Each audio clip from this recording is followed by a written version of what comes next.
His phone lit up right there on the picnic table. His sister picked it up, laughing like it was nothing. Then she read the message out loud. "Can't wait until she leaves so we can be alone." The whole backyard went quiet. Every single person turned to look at me, and Ethan just stood there, holding his cup, acting like nothing had happened. If you want to see what I did next, like this video right now and keep watching. My name is Claire Bennett, and I'm 34 years old. I work as a freelance writer and editor, mostly from home. I write articles, polish other people's words, and help small business owners sound smarter than they are. It's quiet work. It doesn't look impressive at dinner parties. I don't wear a badge or carry a laptop bag into some shiny office building, so people assume it's easy. They assume I'm basically just sitting around typing little stories in my pajamas. I grew up believing that loyalty and honesty mattered more than titles or salaries. My parents weren't wealthy, but they were straight with each other. That's what I thought a real relationship looked like. So when I met Ethan 3 years ago, I believed in what we were building. I helped him rewrite his resume twice. I edited his cover letters. I stayed up late reading drafts of business emails he was too nervous to send. When he got rejected from jobs, I reminded him why he was worth hiring. When he finally landed a good position, I was the one who celebrated with him at midnight over cheap takeout. Ethan's family never fully respected what I did for a living. His mother, a woman who communicated entirely through polite jabs, once said at dinner that Claire just typed stories while real people worked. Everyone smiled. I smiled too, because I had learned that arguing with her was like trying to have a conversation with a closed door. I wasn't wealthy or glamorous. I drove an older car. I didn't have a corner office or an impressive job title, but I had patience. I had sharp instincts. I noticed details that other people walked right past, and that would matter more than any of them expected. The barbecue that afternoon was supposed to be a celebration. Ethan had just started his new job at a mid-sized logistics company,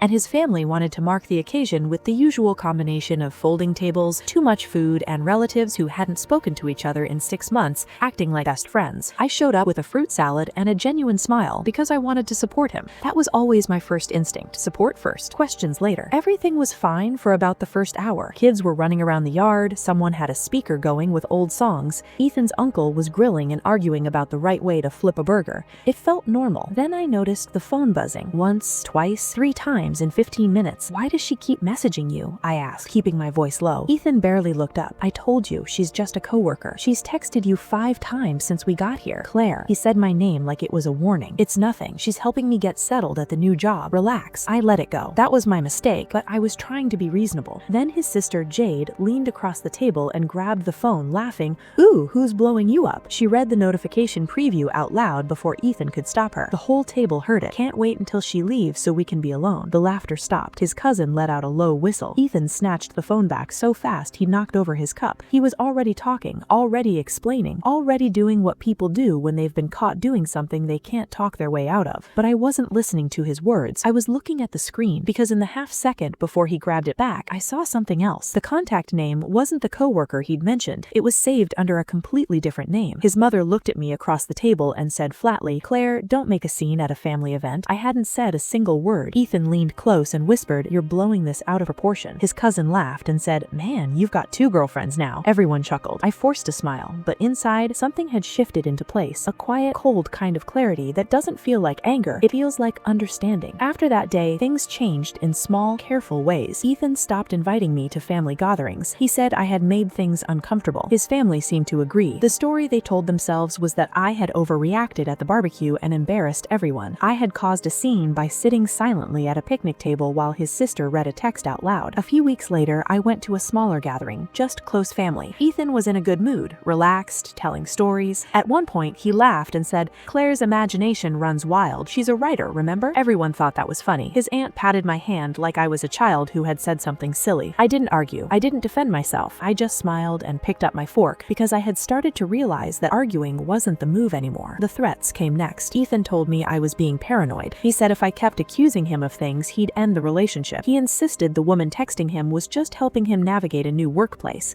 but I had been paying attention. The late-night calls where he stepped outside, the phone always face down on the table, the sudden work trips to a city that was only 90 minutes by car but somehow required an overnight stay. I stopped pushing back. From the outside, it probably looked like he had won, like I had finally calmed down and accepted his version of events. That was not what was happening. What Ethan didn't know was that writing was never just a hobby for me. For 4 years, I had been running an anonymous relationship blog. No name attached to it, no photo of me anywhere on the site. Just stories, research, and reader submissions about betrayal, manipulation, and the small patterns that people ignore until it's too late. The blog had grown quietly quietly and steadily into something much larger than I had expected. Thousands of regular readers, a comment section full of people sharing experiences that mirrored each other almost exactly. Reading all of those stories had taught me something valuable. Dishonesty has a rhythm. It follows predictable patterns, the minimizing, the blame shifting, the small lies that are too specific to be random. I had read hundreds of versions of the same story, and I had started to recognize that I was living inside one. What Ethan didn't know was that I'd been studying lies for years. I had already developed a habit of saving screenshots and keeping timelines for blog research, so I started applying that same discipline to my own situation. I documented dates, I saved notification previews, I noted the specific wording Ethan used when he explained things, because liars tend to be unusually precise about certain details and unusually vague about others. I didn't tell Ethan about the blog, I didn't tell his family, I just kept gathering information, and the picture that was forming was becoming impossible to dismiss. And if I ever turned my own situation into a story, thousands of people would see it. I called Lena on a Tuesday evening. Lena has been my best friend since we were 12 years old. She works in digital marketing now, which means she understands information travels online better than almost anyone I know. She already knew about the blog. She was one of the only people who did. I told her everything: the barbecue, the contact name, the pattern of behavior, the timeline of overnight trips, and the hidden notifications. Lena listened without interrupting, which is rare for her. When she finished, she was quiet for a moment. Then she said, "Okay, let me look at something." She spent 2 days cross-referencing public social media posts, tagged photos, and location check-ins. What she found confirmed what I had suspected. The woman texting Ethan wasn't a coworker in any professional sense. She was in a relationship with one of his actual coworkers. She and Ethan had been meeting during what he described to me as late work sessions. The timeline fit perfectly with the overnight trips and the calls he'd taken outside. Lena called me back and said, "Claire, this isn't just flirting. He's running 2 relationships." I sat with that for a long time. It wasn't a shock exactly. It was more like hearing a sentence spoken out loud you'd already written in your head. I thought about calling him. I thought about showing up and saying everything I knew. But Lena told me to wait. If you confront him now, he'll deny it, delete everything, and make you look unstable. Wait for the right moment. The right moment came from Ethan himself. He announced he was planning an anniversary party, 3 years together. He wanted to celebrate at a restaurant with family and close friends. He talked about it like it was proof that everything between us was solid and strong. His family got excited. His mother mentioned it twice when I ran into her at the store. The irony of watching them all prepare for a celebration built on a foundation they hadn't bothered to examine made me feel something I can only describe as sad and sharp at the same time. I said nothing. I smiled and confirmed the date, and I quietly prepared. The night of the anniversary party, Ethan posted a photo of us before we even left the house. The caption read, "3 amazing years with this incredible woman." Within minutes, the comments were filling up with congratulations, heart emojis, fire emojis, friends and relatives writing things like relationship goals and "you two are perfect." I read every comment calmly. Then I saw her. The other woman had commented. Just a small heart emoji, the kind that blends in with a dozen others, but I recognized the account immediately from Lena's research. I opened my laptop. I had spent 2 weeks writing the blog post carefully. Every sentence was precise. No exaggeration, no emotional language. Just a documented, time-stamped account of a man maintaining 2 separate relationships at the same time, supported by screenshots, timeline comparisons, and public photos that he himself had posted online. The title was simple: "The Man Who Had 2 Girlfriends and Thought No One Would Notice." I published it. Then I texted Lena one word: "Now." Lena had the reach and contacts to push the post across multiple platforms quickly. It moved fast. Within 2 hours, it had thousands of views. People started recognizing Ethan from the tagged photos he had posted publicly over the past year. His coworkers saw it. Family members who followed the blog without knowing who ran it started sharing it. We were still at the restaurant when the room began to shift. I watched it happen in real time. Phones came out. People started reading. Ethan's cousin looked up from his screen across the table and said slowly, "Ethan, is this about you?" Ethan looked down at his own phone. His face changed in a way I had never seen before. Not anger, not confidence, something smaller than that. He started talking immediately, denying, explaining, using the same careful wording he always used when he was constructing a story, rather than telling the truth. But the screenshots in the post were his own messages. The photos were ones he had publicly tagged himself in. There was nothing to argue against. Then the other woman messaged me directly. She had read the post. She hadn't known about me. She posted a public reply confirming everything I had written, and the story spread even further. Ethan's family sat in silence. His mother, who had told me not to make a scene at a family event, had nothing to say. His cousin, who had laughed about 2 girlfriends, stopped laughing. The whole table looked at Ethan the way people look at something they don't quite recognize anymore. I stood up. I picked up my bag. I looked at Ethan and I said, "You told me I was was imagining things. Turns out I was just paying attention. Then I walked out, and I didn't look back once. I blocked Ethan on every platform that night. No final conversation, no long message explaining how I felt. There was nothing left that needed to be said, and I was done spending words on someone who had never valued them. The blog post kept spreading for days. Thousands of readers shared their own stories in the comments. People who had been gaslit, dismissed, and made to feel dramatic for noticing the truth. Ethan's reputation at work took a hit because his coworkers had already seen the post by the time he showed up Monday morning. His family stopped defending him once the full evidence was in front of them. There was no version of the story where he came out looking reasonable. I focused on my writing. I focused on the blog and the community of people who had built up around it. And I thought a lot about what the whole experience had taught me. Betrayal hurts, that's true. It leaves a mark, but it also clarifies things that confusion had been hiding. It shows you exactly who someone is when they believe no one is watching closely enough. Some people lie thinking no one will notice, but lies have a way of leaving fingerprints everywhere. Have you ever been made to feel crazy for questioning someone's lies? That kind of thing cuts deeper than the betrayal itself because it makes you doubt your own mind. If someone tried to gaslight you or embarrass you into staying quiet, drop your story in the comments below. You're not alone in that, and people here will hear you. Subscribe so we can keep building something real together. And if this story spoke to you at all, hit hype and help it reach someone who needs to hear it right now. Did this one hit home? Like the video and tell me in the comments what you thought. Your support helps these stories travel further than you'd expect, and it helps people who are going through something similar find their way here. Thank you for watching. Hit hype, and I'll see you in the next one.